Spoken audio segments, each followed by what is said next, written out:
अस्सलाम वालेकुम guys, we are back with another video और उम्मीद करता हूँ आप लोग सब खैर खैरियत से होंगे। आप लोग इस चैनल पर नए हैं, इससे पहले आप लोगों ने मेरी कोई वीडियो नहीं देखी हो या पूरी देखी हो, लेकिन आज की वीडियो आप सबके लिए बहुत ज़्यादा इंपॉर्टेंट है क्योंकि जो सिचुएशन है हमारे पास वो अभी के लिए काफ़ी ज़्यादा जो है वो एब नॉर्मल चल रही है। ठीक है, सीजी बाइनेंस को लेकर क्या यहाँ पे मसले चल रहे हैं, क्या यहाँ पे आपके फंड्स बाइनेंस के ऊपर सेफ है या नहीं, मैं आपको बीच की कहानियाँ नहीं सुनाऊंगा, मैं आपको प्रॉपर चीज़ों को एक्सप्लेन करूंगा एंड देन मैं आपको बताऊंगा कि अभी आपको यहाँ पे क्या करना चाहिए। ठीक है, प्लस करंटली काफ़ी लोग मुझे मैसेजेस कर रहे हैं कि मुबशिर साहब यहाँ पे क्या चल रहा है, मतलब मार्केट के अंदर हमें समझ नहीं आ रहा कि हम करें क्या, क्योंकि हमें कोई एक्चुअल मार्केट की डायरेक्शन का आइडिया नहीं हो रहा। अगर हम देखेंगे बीटीसी के अंदर तो हमें बीटीसी के अंदर बहुत फ्लक्चुएशन देखने को मिल रही है। लाइक अगर हम देखते हैं तो एक दिन हम बीटीसी के अंदर जगह हुए होते हैं 37,800 की तरफ, अगले दिन हम गिर जाते हैं वही 38,000 से वापस गिर के फिर 35,500 की तरफ आ जाते हैं। मतलब ये जो मूव चलती है जिसमें बीटीसी हमारे पास ऑलमोस्ट 8-10% एक दिन के अंदर पंप हो जाता है। लेकिन जब वो 8-10% पंप होता है, इससे पहले हुआ, यहाँ पर हुआ, इससे पहले हुआ, ठीक है 10% 9%, इसमें हमारे पास जो ऑल्ट कॉइन्स के अंदर मूव आती है वो नहीं आ पाती क्योंकि हमारे पास बीटीसी के साथ साथ उसकी डोमिनेंस भी बढ़ जाती है। तो देखो सीन ये है कि अभी आप देखेंगे ईटीएफ अप्रूवल की न्यूज़ की वजह से जो मार्केट के अंदर आपके पास ये जो प्रॉपर रैली आई ना, ये आप सबको पता ही क्यों आई, बीटीसी के ईटीएफ अप्रूवल्स की वजह से। और ईटीएफ किसके अप्रूव हुए? बीटीसी के। तो लोगों का पैसा किस में आएगा? बीटीसी में। ठीक है, सो दैट्स द रीजन कि यहाँ पर बीटीसी जो है वो डोमिनेट कर रहा है ओवरऑल पूरी क्रिप्टो मार्केट के ऊपर। लोगों का जो ट्रस्ट है बड़ी बड़ी फर्म्स का वो किसी भी ऑल्ट कॉइन के ऊपर नहीं है, इथेरियम और बीटीसी के अलावा किसी दूसरे ऑल्टरनेटिव कॉइन के ऊपर नहीं। उसके पीछे रीजन सिंपल सा है, आपको याद होगा डॉक वन का लूना वाला स्कैम जिसमें लोगों के बिलियंस ऑफ डॉलर्स चले गए। तो टॉप 3 टॉप 4 क्रिप्टो करेंसी आती थी जो कभी कभार बीएनबी के भी ऊपर आ जाती थी। लूना, उसके फाउंडर थे डॉक वन, उन्होंने लोगों के साथ स्कैम किया था। उनके खुद का पैक था स्टेबल करेंसी का, यूएसटीसी, आप लोगों को याद होगा। वो पूरे तरीके से यहाँ पे जो वो डी पैक हो गया था, लोगों के मतलब करोड़ों रुपए जो थे सेविंग्स वगैरह सब बर्बाद हो गई थी। फिर इसके बाद सोलाना का आपके पास याद होगा फंड चले थे जिसमें सोलाना की वैल्यू भी $250 से क्रैश करके $6 बिलो द $10 हमारे पास जो है वो आके गिर गई थी, जिसमें सैम बैगमैन यहाँ पे हमारे पास जो थे वो बहुत बुरे तरीके से इन्वॉल्व थे सोलाना के अंदर और जो चीज़ें चल रही थी। फिर एफटीटी कॉइन का यहाँ पे स्कैम आया, एफटीएक्स कॉइन का स्कैम आया।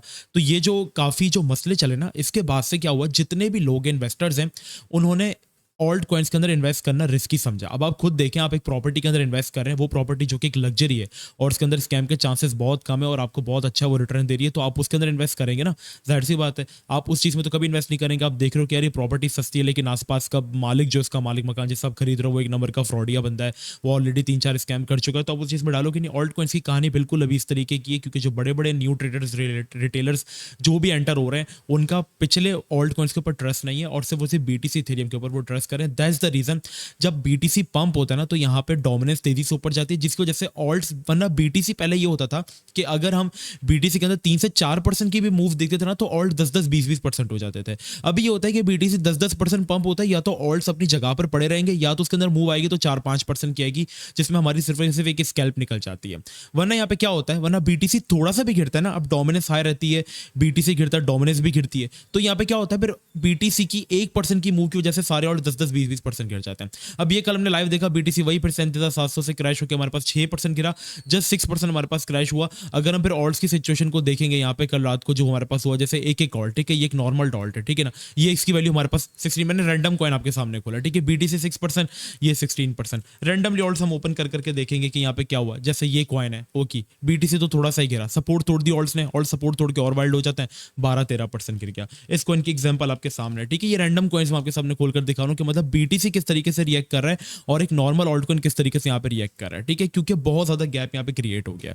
तो अभी यहाँ पे मार्केट आपको दिखाई अच्छी जा रही है। आपको याद होगा मैंने आपसे स्टार्ट में कहा था कि देखें ये जो कुछ मंथ है ना, सितंबर, अक्टूबर, नवंबर और दिसंबर, ये 4 महीने हैं। इन 4 महीनों के अंदर आपको पता है कि प्री हाविंग पंप भी स्टार्ट होगा और चीजें अच्छी होने लगेंगी। हाविंग के बाद मार्केट आपके पास न्यू टॉप भी बना सकती है, ईटीएफ अप्रूव होंगे, लेकिन ये यहाँ पर सबको गेन्स नहीं देना चाहते। इससे पहले ये लोगों को मार्केट से निकालेंगे। अभी आपको ये कुछ ऐसे कॉइन्स पंप कर देंगे पीएनटी जैसा जिन्होंने पंप कर दिया। पीएनटी मैं आपको बताऊं, पीएनटी पंप होने के पीछे कोई रीजन नहीं है। क्यों पंप हो रहा है भाई पीएनटी? पीएनटी तो एक मॉनिटरिंग कॉइन है, कोई यूज केस नहीं है। बाइनेंस ने जब खुद उसको मॉनिटरिंग लिस्ट के अंदर डाला हुआ है और बाइनेंस जब किसी कॉइन को खुद मॉनिटरिंग कैटेगरी के अंदर डालता है, इट मींस कि उस चीज के अंदर रिस्क है और इस चीज का कोई यूज केस नहीं है, ना ट्रेडिंग वॉल्यूम भी इसके अंदर कम रहता है। तो जब एक चीज का ट्रेडिंग वॉल्यूम कम है, रिस्क नहीं है, तो वो चीज क्यों फिर आपके पास 60-70% पंप कर रही है? ये सिर्फ और सिर्फ इस तरीके के कॉइन्स को मोमेंटम देते हैं, जान करके फेक मोमेंटम, ताकि लोगों को लगे कि जी हाँ ऑल्ट कॉइन्स में पैसा आ रहा है और फिर वो ट्रेड करने आते हैं। और जैसे ही वो फिर ट्रेड करने आते हैं, मार्केट उनके साथ इस तरीके के जो है वो शॉक वेव्स देती है एंड देन मार्केट आपके पास 1000-2000 जो कि रैंडमली डेली बेसिस के ऊपर चल रहा है। आज भी मार्केट हमारे पास गिरी तो अभी थोड़ा सा 1-2% रिकवर हुई, फिर वही विक्स लग रही है। अगर आप 1 आवर का चार्ट फ्रेम ओपन करके देखोगे तो अभी क्या हुआ था, जब मैं वीडियो रिकॉर्ड कर रहा था इससे पहले मार्केट गिरी, फिर पंप हुई, फिर गिर रही है। तो सिचुएशन हमारी नजर में काफी वर्स्ट है, ठीक है।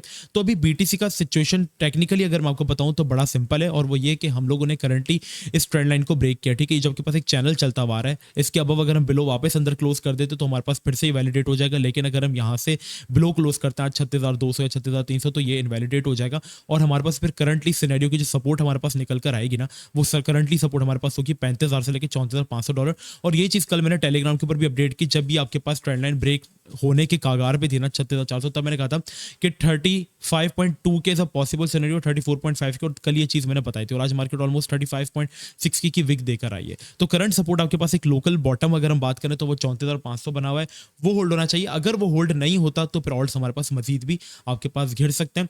और जब तक हम ये एरिया होल्ड कर रहे हैं, ये जो आपके पास प्रॉपर जोन बना हुआ है, ये डिमांड जोन, जब तक हम ये होल्ड कर रहे हैं हमारे पास स्टिल चांसेस है कि हम 40K तक जो है वो जा सकते हैं। अब देखें यहाँ पर मैं क्या कर रहा हूँ, अब बाइनेंस का यहाँ पे इश्यूज जो है वो निकल कर सामने आ रहा है। देखो करंटली ना ये मैनिपुलेट कर रहे हैं, क्योंकि 4-5% के स्टॉप लॉस की कोई वैल्यू नहीं है। फीडा काफी अच्छा कॉइन है, कल क्या था, कल इसको माशाल्लाह से 10% फेंक दिया, जिसको 10% पंप कर दिया, वहीं पे आके खड़ा हो गया जहां पे ये कल था। फेक फोमो बना रहे लोगों के अंदर कि मार्केट के अंदर पैसा है। मैं यहाँ पे क्या कर रहा हूँ, मैं यहाँ पे कम से कम ट्रेडिंग कर रहा हूँ, ठीक है। इवन मैं आपको अपना प्रीमियम ग्रुप खोल के दिखा देता हूँ। यहाँ पे आप देखिए, हमने अपने प्रीमियम ग्रुप में जस्ट इस वीक के अंदर, ठीक है, हमने सिर्फ VGX की कॉल शेयर की, क्योंकि हमारे पास उसकी श्योरिटी थी कि भाई ये जाएगा। हमने शेयर की, हमारी टीपीसी जो थी वो हिट हो गई टॉप गेनर के अंदर, ठीक है। वरना टॉप गेनर में क्या था, FTT, जिसका कोई यूज केस नहीं है। इससे पहले हम लोगों ने इस वीक के अंदर एक और ट्रेड दी, वो थी ड्रैप की हमारे पास, जो कि आपके सामने। और इसके अलावा हमने इस पूरे वीक में कोई ट्रेड नहीं करवाई अपने प्रीमियम मेंबर्स को भी। हमने सिर्फ ये कॉइन दिया, इसको हमने पहले बाय जोन में बाय किया, मार्केट क्रैश हुई 4-5%, ये कॉइन थोड़ा सा स्टेबल है और इसने दूसरा बाय जोन भी हमारा फिल किया, एंड देन इस कॉइन ने हमें 12% तक का रिटर्न दिया, जिससे लोगों ने आपके सामने जो है वो गेन्स बनाए। तो यहाँ पे क्या हो रहा है, गेन्स आप तभी बना पाओगे, कम बनाओ लेकिन आप गेन्स बनाओ, ठीक है। देखो मैटर क्या करती है इस वक्त, मैटर करती है आपकी क्वालिटी ना कि क्वांटिटी, ठीक है। क्वांटिटी के पीछे मत भागो कि मैं ये भी बाय कर लूं। आपने अभी एक्चुअल में ऑल्ट सीजन देखा ही नहीं है, बट अभी ऑल्ट सीजन में आपको मैं बताता हूं क्या होता है। एक्चुअल ऑल्ट सीजन में ये होगा ना कि आपके पास हमेशा ये होता रहा है, मैं आपको वीकली चार्ट ओपन करके दिखाता हूं, बीटीसी का जो डोमिनेंस है ना, उसमें बीटीसी स्टेबल रहता है और डोमिनेंस इस तरीके से रिजेक्ट होती है। जब यहां से डोमिनेंस बीटीसी की गिरी थी ना 70% से ऑलमोस्ट फॉल हुई थी 40% पे, तो यहां पे एक एक जो ऑल्ट कॉइन था ना वो 600 700% एक एक दिन के अंदर पंप होता था। उस वक्त जो लोग 2020 के अंदर मार्केट के अंदर एंटर हुए थे, जब बुलन की स्टार्टेड होने वाला था और ऑल्ट सीजन जो आया था हमारे पास, उस वक्त अगर आप खाली बाइनेंस का गेनर का चार्ट ओपन करके देखते ना, तो आपके पास जो टॉप गेनर्स के अंदर टॉप 5 कॉइन्स होते थे ना, कोई कॉइन 400% पंप है, कोई 500% पंप है, कोई कम से कम भी 100 या 80% पंप होता है। तो एक्चुअल में भी ऑल्ट रैली स्टार्ट ही नहीं हुई। मार्केट ऑल्ट कॉइन्स ने अपने उन मार्केट कैप को अभी तक टच भी नहीं किया, मतलब अभी तक वो अपने प्रीवियस हाई की तरफ नहीं गए। मतलब यहाँ पे एक लिंक कॉइन है, ठीक है। लास्ट बुलन के अंदर अगर आप उसकी वैल्यू देखोगे तो वो ऑलमोस्ट थी कितनी, लास्ट बुलन के अंदर ऑलमोस्ट वो $50 के ऊपर स्टैंड कर रहा था, और अभी ये कॉइन खाली $14 के ऊपर है। लोग फोमो कर रहे हैं, स्टिल वो अपनी बुलन वाली प्राइस से 65% डाउन है। इट मींस के ऑल्ट कॉइन के अंदर अभी भी 70 से 60% पैसा जो है वो आना बाकी है, खाली उनकी प्रीवियस रैली तक जाने के लिए। और हम किस बात का फोमो कर रहे हैं यहाँ पे, तो फोमो ना करो, चीजों के अंदर अपॉर्चुनिटी है। हाँ, यही कॉइन जब कल रिट्रेसमेंट पाया था, इतनी प्यारी इसने रिट्रेसमेंट की डिमांड जोन की, तब आप बाय करते $13.2 के ऊपर, और अभी आप प्रॉफिट बना के कुछ स्कैल्प करके जो थे वो सेल कर सकते थे, लाइक आपको 8% का प्रॉफिट इजीली मिल जाता। तो इस तरीके से स्कैल्पिंग करें, जिस चीज के अंदर पैसा उसको ऐसे ऐसे करके एक्यूमुलेट करें। अब यहाँ पे बाइनेंस के हम थोड़े से लोचे को समझ लेते हैं कि यहाँ पे चल क्या रहा है। देखिए जी, यहाँ पे सीसी बाइनेंस जो है उन्होंने यहाँ पे कर दिया है रिजाइन, मतलब अब वो बाइनेंस के सीईओ नहीं रहे, ठीक है। बाइनेंस के सीईओ जो है आपके सामने वो है रिचर्ड, ठीक है, हमारे पास न्यूज़। अब देखो यार, यहाँ पे बाइनेंस के पीछे जो है ना वो पड़ी हुई थी SEC। SEC कौन होती है? सिक्योरिटी एंड एक्सचेंज कमीशन, जो कि एक इदारा है और एक्सचेंजेस के ऊपर सिक्योरिटीज वगैरह को डिक्लेयर करता है और चीज़ों के ऊपर नजर रखता है, ठीक है, कि अगर कोई चीज़ मनी लॉन्ड्रिंग करी, यहाँ पे लोगों के साथ स्कैम हो रहा है, तो उस चीज़ के ऊपर वो नजर रखता है, सही है। अब आप देखते होगे अक्सर SEC का और बाइनेंस का ऑलमोस्ट पिछले साल में 14 बार फड्डा हुआ है। किस बात पे? कि भाई जी तुम मनी लॉन्ड्रिंग करते हो, फिर बाइनेंस उसको सामने से दूसरे जवाब दे के वो चीज़ को दबा देती थी। फिर थोड़े दिनों बाद वो फट चलता था, फिर BNB की वैल्यू गिरती थी, फिर चीज़ अच्छी हो जाती थी, फिर BNB बढ़ता था, फिर BNB की वैल्यू गिरती थी, फिर SEC कोई एलिगेशन लगाती थी। अब रिसेंटली हो रहा है कि SEC ने जो है वो फाइन किया बाइनेंस के ऊपर $4 बिलियन का, और बाइनेंस ने वो पे कर दिया। लेकिन अब SEC जो है वो निकल कर आ रही है कि जी बाइनेंस जो CZ था हमारे पास वो मनी लॉन्ड्रिंग के अंदर इन्वॉल्व था, सीसी भी वही कर रहा था, मतलब लोगों के पैसों के साथ वगैरह वगैरह। तो सीसी ने क्या किया, बिना किसी बहस करने के बजाय उसने सिंपल अपनी पोजीशन से जो है वो रिजाइन कर दिया। रिजाइन करने के बाद अब यहाँ पे जो नया सीईओ बना दिया वो रिचर्ड को बना दिया और कम्युनिटी को गुड बाय कर दिया। वो बस बैकएंड पे चीज़ों को जो है वो देख रहा है, वरना उसने कोई अपने ऊपर इल्जाम नहीं लिए। ठीक है, स्टिल उसने अपने ऊपर कोई इल्जाम नहीं लिया, स्टिल ये कह रहा है कि ये चीज़ें जो है वो फेक है। तो ये फंड्स मार्केट के अंदर जो है चल रहे हैं और इन्हीं फंड्स की वजह से बीटीसी जो है वो आपके पास कभी $1000 ऊपर जा रहा है, कभी 10% नीचे गिर रहा है। तो ये मूव जो आपके पास जिगजैग मूव है, वो ये जो चल रही है ना, ये मूव, ये पूरे तरीके से जो मैनिपुलेशन चल रही है, ये सिर्फ और सिर्फ एससीसी और बाइनेंस की सिनेरियोज को लेके जो है वो चल रही है यहाँ पे। ठीक है, करंटली अब यहाँ पर बाइनेंस सेफ है। लोग मेरे से एक बात करें तो देखो, बाइनेंस करंटली आपके पास सेफ है, लेकिन इन शॉर्ट मैं आपसे यही कहूंगा कि आप क्रिप्टो स्पेस के ऊपर किसी के ऊपर ट्रस्ट नहीं कर सकते। FTT, Sam Bankman fried, FTX उसकी खुद की एक्सचेंज थी, वो बाइनेंस से बड़ी एक्सचेंज होती अगर आज होती, लेकिन क्या किया उसने, लोगों के साथ काम खराब किया। लोगों का जो पैसा था, जो आप लोगों के यूजर फंड्स जैसे हमने बाइनेंस के ऊपर रखे हुए पैसा, तो बाइनेंस ने तो बदले में हमें डिजिट्स दिए हुए ना कि पैसा तो एक्चुअल बाइनेंस के पास है, मार्केट तो एक्चुअल बाइनेंस कंट्रोल कर रहा है ना। किसी भी टाइम कोई भी एक्सचेंज कुछ भी कर सकती है, बाइनेंस ट्रस्टेड है, फंड्स आपके सेफ हैं, लेकिन एक्सचेंजेस के ऊपर आप अपना वही पैसा रखें जो पैसा आपको जाने का डर नहीं हो, या जिस पैसे से आप सिर्फ और सिर्फ ट्रेडिंग करते हैं। वरना अगर आप ट्रेडिंग अच्छी करें तो अपने लिए एक लेजर्स आप लोग ले लें, लेजर्स के अंदर, वॉलेट्स के अंदर अपने पैसे जो है वो आप लोग सेव करके जो है वो रखें। एक्सचेंजेस यहाँ पे कोई भी ट्रस्टेड नहीं है, हाँ, लेकिन बाइनेंस के ऊपर हम ये कह सकते हैं कि हाँ करंटली वो सेफ है, आपके फंड्स जो है वो सेफ है। लेकिन मैं आपसे कहूंगा कि एक्सचेंजेस के ऊपर सिर्फ अपना वही पैसा रखो जिनसे आप ट्रेडिंग करते हो। तो ये करंटली मार्केट के अंदर चल रहा है, बाइनेंस के रोज के ये चल रहे हैं और यही एसईसी का चल रहा है। तो इन दोनों का मुकाबला चल रहा है, ठीक है, और कुछ नहीं हो रहा मार्केट के अंदर। और इन्हीं की तरफ से जो न्यूज़ आती है उसमें बीएनबी पहले पंप करता है। पहले यू न्यूज़ आई हमारे पास कि जी यहाँ पे जो है अपना 4 आवर्स का चार्ट मैं आपको ओपन करके दिखाता हूँ ताकि आपको चीज़ें क्लियरिफाई हो जाए। ठीक है, सबसे पहले न्यूज़ आती है कि भाई बाइनेंस ने जो है ना उसके ऊपर $4 बिलियन का जो है वो घपला उसको देने पड़ेंगे, फाइन लग गया उसके ऊपर, अगर वो नहीं देता तो फिर गुल्टी फील हो जाएगा। तो उन्होंने क्या किया, जैसे ही वो लगा, न्यूज़ आई, बीएनबी 4%, बिटकॉइन यहाँ पे 5% गिर गया, चीज़ें यहाँ पे गिरना स्टार्ट हो गई।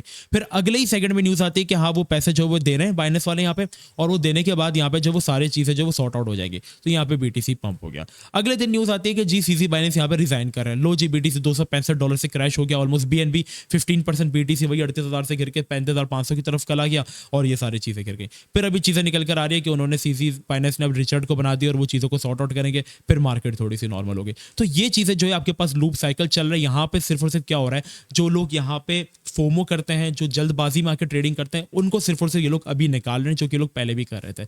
तो ये अभी आपके पास दिसंबर तक भी करेंगे, दिसंबर के एंड तक, जनवरी से एक्सपेक्ट किया जाता है कि हाँ जी मार्केट आपके पास जो है वो अच्छी हो सकती है। तो ये था पूरा ओवरऑल सिनेरियो मार्केट का।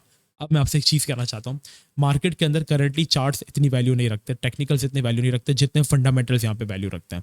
सो इट्स माय रिक्वेस्ट कि आप लोग ये टेलीग्राम ग्रुप जो ये ज्वाइन कर ले, क्योंकि यहाँ पे मैं आपको हर अपडेट दे रहा हूँ बीटीसी की, एक एक सेकंड की, कि सूस क्रैकिंग एक्सचेंज एसईसी ने कर दिया, एसईसी ने डिपार्टमेंट जस्टिस ने मेजर क्रिप्टो करेंसी के अगेंस्ट एक्शन लेना शुरू कर दिया। फिर यहाँ पे दूसरी चीज़ें जो न्यूज़ यहाँ पे आपको निकल के सामने आ रही है, देखिए एक एक न्यूज़ के साथ आपका कनेक्ट रहना बहुत ज़्यादा जरूरी है और यही सारी न्यूज़ हम प्रोवाइड कर रहे हैं नीचे अपने टेलीग्राम ग्रुप में। अगर आपका टेलीग्राम नहीं चलता तो आप हमारा व्हाट्सएप ग्रुप भी ज्वाइन कर सकते हैं, जिसका लिंक आपको डिस्क्रिप्शन में मिल जाएगा। दोनों जगह सेम अपडेट्स जो है वो हम लोग प्रोवाइड करते हैं। अदरवाइज अगर आप प्रीमियम के अंदर इंटरेस्टेड है तो आपको डिस्क्रिप्शन में मेरा व्हाट्सएप नंबर मिल जाएगा, उसके ऊपर कांटेक्ट करके आप जो है वो ज्वाइन कर सकते हैं। चैनल को अभी तक अगर आपने सब्सक्राइब नहीं किया तो मस्त कर दीजिएगा और वीडियो को लाइक करना तो बिल्कुल भी मत भूलिएगा। मिलते हैं आपसे नेक्स्ट वीडियो में, अपना बहुत ही ज़्यादा ख्याल रखिएगा। अस्सलाम वालेकुम व रहमतुल्लाह।